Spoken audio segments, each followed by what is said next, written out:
This is Democracy Now!, democracynow.org, the War and Peace Report. I'm Amy Goodman with Juan Gonzalez.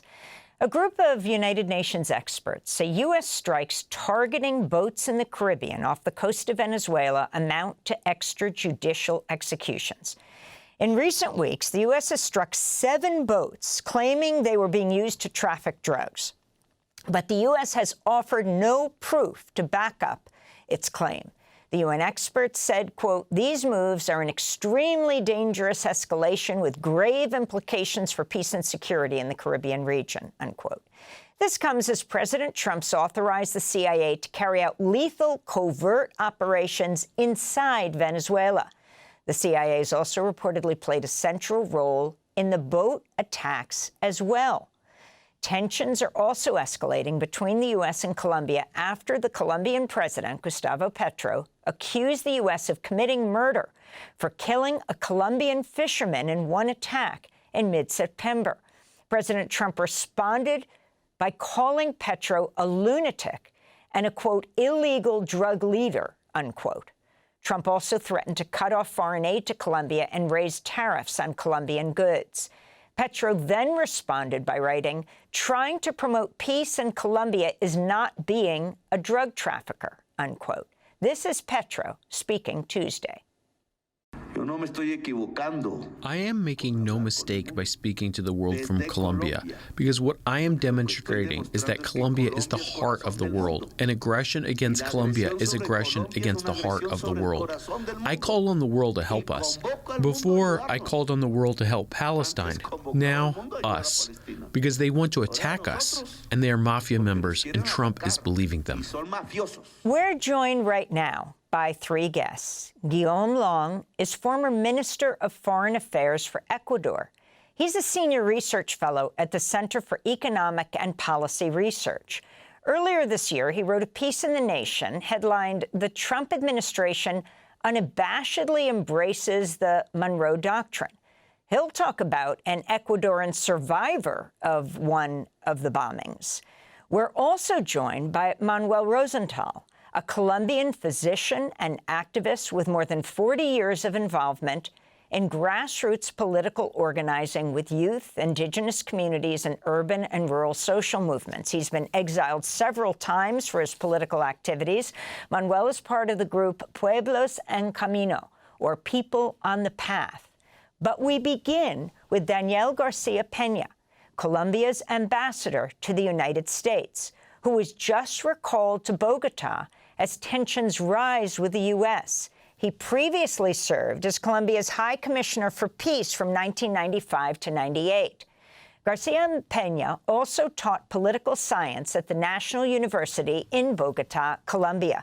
We welcome you all to Democracy Now! Ambassador, let's begin with you. Why don't you lay out why President Petro has recalled you from the United States? First of all, good morning, and it's great to be here with you all.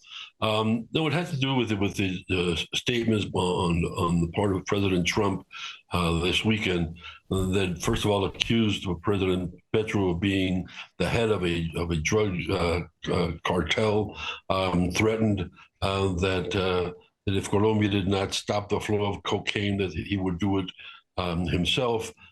Statements that are completely unacceptable. President Petro was recalled me because that's a mechanism that exists in diplomacy when situations like this arise, so that I can sit with the president, as I have done in these days with him, to analyze what is happening in Washington and how we can navigate these turbulent waters. Because, well, first of all, these statements on the part of President Trump are simply unacceptable. But secondly, they ignore the fact that there is no country in the world, and I say that unequivocally, in the world that has done more to fight drugs than Colombia under the leadership of President Petro. So that is why I'm here in Bogotá, and will continue to seek ways that we can send that message to Washington, so that these kinds of false statements can be corrected. And Ambassador García-Peña, Colombia has long been one of the major recipients of foreign aid from the United States, and the United States is his main trading partner. What do you think is behind this this now Trump administration hostility toward your country? Well, it's hard to know to know for sure or to speculate, but I think that without a doubt it has to do with these latest actions on the part of the Trump administration to use the military force in its supposed attempts to fight drugs, the bombing of these boats that are supposedly transporting cocaine that violate international law, that is completely counterproductive, because if you were able to identify a boat that's supposedly transporting cocaine, what we do, and we have done, and we continue doing that on a daily basis with the United States, is to intercept it, to first of all verify that that they are truly smuggling drugs, and to capture those that are on those boats, to see if you can get information about who the higher ups are, because the people that are on those boats are not the drug traffickers; they're employees of the drug traffickers, and so it is completely ineffective to simply bomb them. So we have been very adamant, and President Petro has stood up to say that these are violations of international law, and that they go against the logic of how law enforcement should deal with these situations. So it appears that the position of our President Petro, to call out the United States on these actions, I think that is part of the reason why President Trump is upset. And could you comment on how U.S. policy has changed toward Latin America, especially with Secretary of State Marco Rubio being so much in charge of of U.S. policy in that region? Yes, well, without a doubt, there's the new administration has, and Secretary Rubio has identified Latin America as a key area for what they call the America First policy. And it has been seen in several ways. First of all, the issue of immigration and how they are dealing with the flows, the presence of what are called illegal immigrants in the United States. It is now seen with his new emphasis on the use of the military in the war on drugs. We're also seeing it not only with Latin America and Colombia, but with the world, with the threats of the tariffs on the trade issue. So it's been in many fronts in which the policies of this administration mark a great difference from previous administrations. In fact, even from the first Trump administration, where some of these things did appear, but not with the emphasis and not with the intensity that we're seeing now. I can see a lot of people are trying to reach you, but I'm glad we are able to speak to you. You have, I mean, in the last days, I've been listening to a lot of officers, former officers with the CIA saying, if they are using CIA intelligence, this is not evidence. Trump has admitted to both the CIA covert actions in Venezuela, but also that the CIA is being used in tracking boats. I also, you also have people like the Republican Kentucky Senator Rand Paul, who is raising a red flag, saying these are straightforward extrajudicial killings. And I wanted to ask you about Alejandro Carranza. He's the fisherman whose loved ones say he left home on Colombia's Caribbean coast to fish in open waters. Days later, and I'm reading from CBS, he was dead. One of at least 32 alleged drug traffickers killed in U.S. military strikes.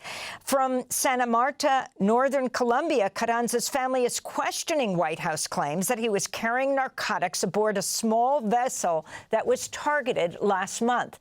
Can you tell us about Carranza and what exactly this attack was? And then the next one, this submersible that killed 2 people, and there are 2 survivors that were repatriated to Ecuador and to Colombia.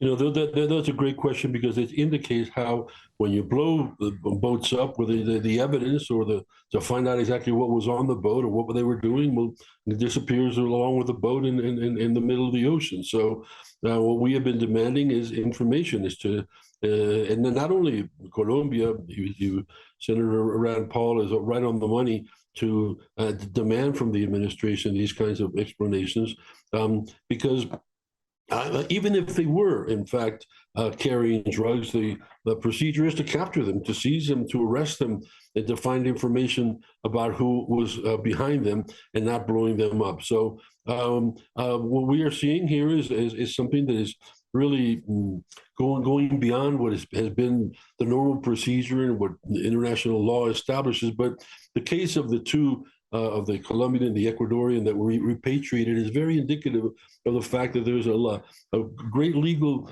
doubt about how these operations can actually be carried out.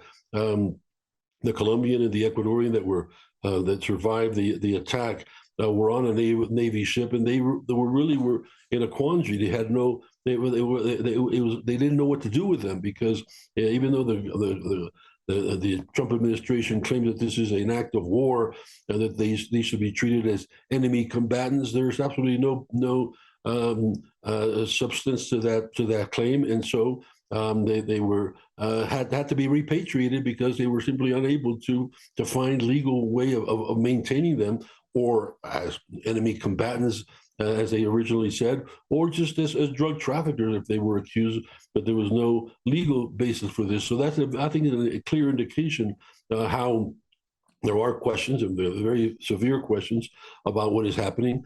There's a speculation, I don't want to go into them, but there's a speculation about the resignation of Admiral Halsey, the head of Southcom. This was all in the U.S. media, that supposedly his withdrawal also has to do with how the U.S. military and the U.S. Navy has also have questions about the legality of all of this. So I think that the matter goes beyond simply a situation specific of these individuals that you mentioned. It's a broader question about how the use of force, the elimination of these boats, of these people that are supposedly carrying drugs, is really walking a very fine line between what is legal by international standards, but also by U.S. standards. We also want to ask you about what's happened with Uribe, the appeals court overturning the conviction of the former Colombian president. Thanks for watching Democracy Now! On YouTube. Subscribe to the channel and turn on notifications to make sure you never miss a video. And for more of our audience-supported journalism, go to democracynow.org, where you can download our news app, sign up for our newsletter, subscribe to the daily podcast, and so much more.